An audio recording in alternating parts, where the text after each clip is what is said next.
So the next is hybrid. So the hybrid is an individual which is being obtained after crossing two genetically different organisms. So here always you can see that hybrid is represented in heterozygous condition where there is presence of one dominant allele, the other one is a recessive allele. For example, how do we obtain hybrid which will be always in heterozygous condition? So let us see a cross, just a single cross where we have taken a single character, that is height of a plant. So this character height has two traits, namely one is tall, the other one is dwarf. So here a homozygous tall plant, so this is one parent and the homozygous dwarf is another parent. So when the homozygous tall is crossed with homozygous dwarf, in the first generation what we are able to see is the individuals are the hybrid tall, which means you can see here the genotypes which are being written, they are one dominant and one recessive allele. So all the four are being the same. So that is the hybrid, where it is an individual which is obtained after crossing two genetically different organisms. See here capital T and small t. So two different organisms or individuals when they are being crossed. So whatever the progeny what we get, so that is called as hybrid. Next is heterosis. Heterosis also named as a hybrid vigor. So heterosis is basically presence of the superior qualities in the hybrid than either of their parent. So whenever we cross, as I said here, so we obtain in the F1 generation, that is hybrid. So this hybrid has a superior quality when compared to the parents. So that presence of the superior quality in the hybrid makes that particular hybrid to resist against the various of the changes which occurs in the environment, or it may be any kind of the factor. So thereby the superior qualities when they are being seen in case of the hybrid, so those superior qualities may not be there together, may not be seen in case of the parent. So that is what is called as heterosis or hybrid vigor. Next is phenotype. Phenotype, in simple way you can say it as external appearance of an organism is called phenotype, or else you can even say external manifestation, morphologically or physiologically expression of an individual, so that can be called as phenotype, which means that whatever we see through our bare eyes, so that external appearance is called as phenotype. For example, it may be the height of an individual, it may be the color of the flower, it may be the eye color, it may be the skin color, or hair pattern. All these are visible. Easily you can see through your bare eyes. So that particular appearance, expression is what we call phenotype.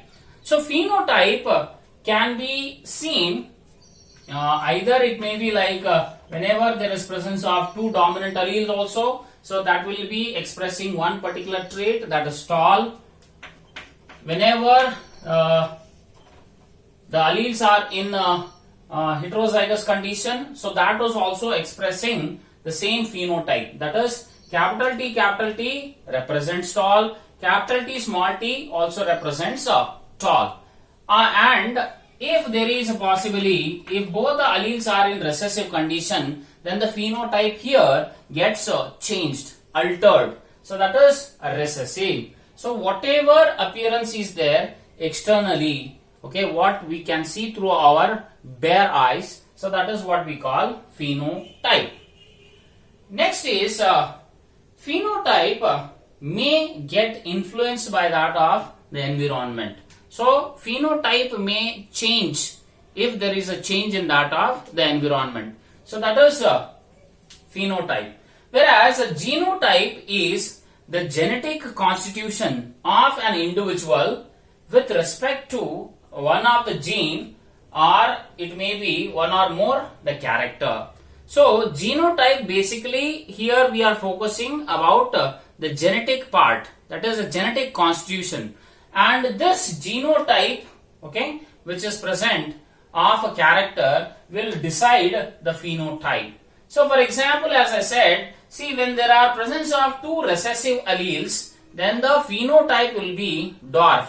If there is presence of one dominant and one recessive allele, then the phenotype will be taller. So this genetic constant which is there, okay, so that when it is being present, so that changes that of the phenotype. So that is the genetic constitution of an individual with respect to one or more character. So that is called as genotype.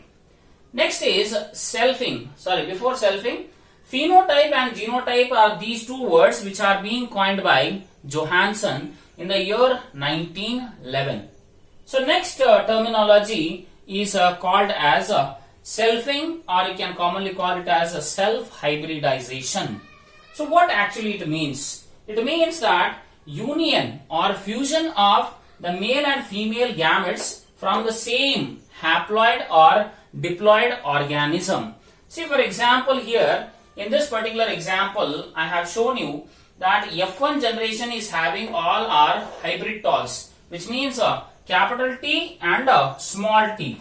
So let us see, for example, here, if I take capital T, small t crossed with capital T, small t. So here, these alleles which are there, they behave like males gamete, and this alleles will behave like a female gamete. So both are similar, both are the same. Female and male gametes are same. So either they may be in the haploid condition or they may be in the diploid condition. So when they fuse, okay, so that is what we call selfing or self-hybridization. Next is locus or loci. Locus or loci is a fixed position or a place or a site on a chromosome where a gene or one of its allele is present. For example, if I take a chromosome here,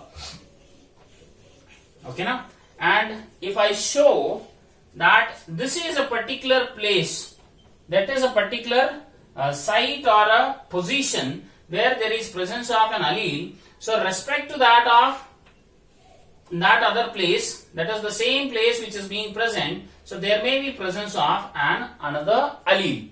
So that particular place of a chromosome where a gene, okay, is being expressing a particular character, so that particular site or place or fixed position is called as locus or loci.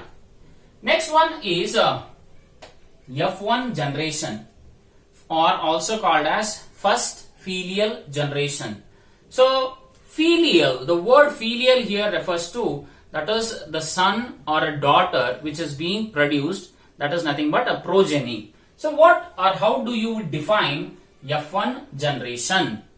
F1 generation means the generation which is being derived from a cross between genetically different parents, and these parents what we are taking genetically different, so they are to be taken always in a homozygous condition. So generation which is derived from a cross between genetically different parents, so usually we take homozygous. So let us take the same example. So when a homozygous tall is crossed with a homozygous dwarf, okay, so here both are homozygous, here both are homozygous. So when these are being crossed in the F1 generation, what we observe, that is the first generation to these parents, what we are getting is the hybrid individual. So these hybrid individuals which are produced are said to be the first generation. Okay. Next is F2 generation. So that is a second filial generation. So this second filial generation is derived from self-breeding or breeding between the F1 generation. So as I said, here the F1 generation whatever we have obtained, so that F1 generation when it is being self-bred, okay, So whatever the progeny will be formed from these individuals, so that we will get as the F2 generation. Okay, so it may be like capital T, okay, so it will be like capital T, capital T, capital T, small t, capital T, small t, and the last one is small t, small t. So all these four, okay, they represent the F2 generation. So how these are being produced? That are being produced because of the self-breeding of the F1 individuals. So that is why we get F2 generation. Next is pure line. Pure line is generally a strain or it may be a progeny of the true breeding individuals which have homozygous traits, and these homozygous traits are being formed due to continued self-breeding up to certain generations. Homozygous traits. So, progeny of the true breeding individuals which have homozygous traits, which how these homozygous traits are obtained in that of the progeny. That is because due to continued self-breeding. So the similar individuals are taking and continuously they are being reproduced up to 3 to 4 generations. So after 3 to 4 generations, the offsprings which will be produced, so they will have certain characters which will be very pure. So there, for example, if I take a superior male, that is a bull, and a superior female, that is a cow. So when I cross this, so we get a product in the F1 generation. So that F1 generation, if it is being self-crossed, okay, or to that individual, again for example, first generation what is being produced, so this will be the first generation. So after the mating again, one more individual which is being produced, so that becomes the first generation. So when we cross that, okay, so we'll get second generation. So when the second generation is self-fertilized, we'll get third generation. So when we continuously do this for 3 to 4 generations, so what we obtain will be the pure line, which basically consists of the homozygous traits. Pure line.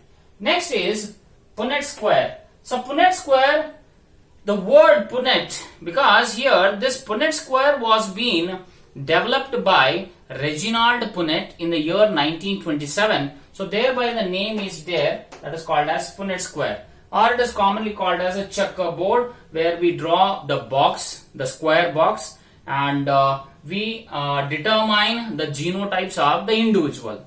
Now to define this Punnett square, it is a graphical representation to calculate the probability of all the possible genotypes of the offspring.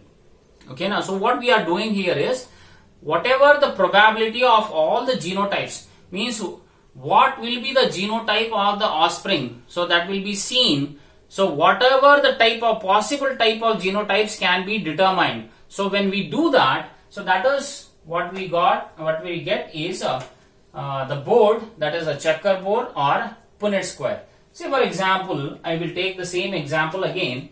So homozygous tall is crossed with homozygous dwarf. So here you can see capital T, capital T. So these are the two gametes, and small t are the other two gametes. So when we take capital T on one side and small t on another side, and when we cross, okay, so what we get here is all are hybrids, which means they all are heterozygous in nature. So that is in that of F1 generation. But when we this F1 generation, when self-breeding or self-fertilization is being done, as I shown here, what we observe in the second generation will be, see, different genotypes are being observed. See here you can see capital T, which means the homozygous tall, small t, that is a homozygous dwarf, and here you are able to see the F1 generation again, that is capital T, small t. So whatever the different types of genotypes, so that can be seen or determined, so that can be done by using a checker board or the Punnett square.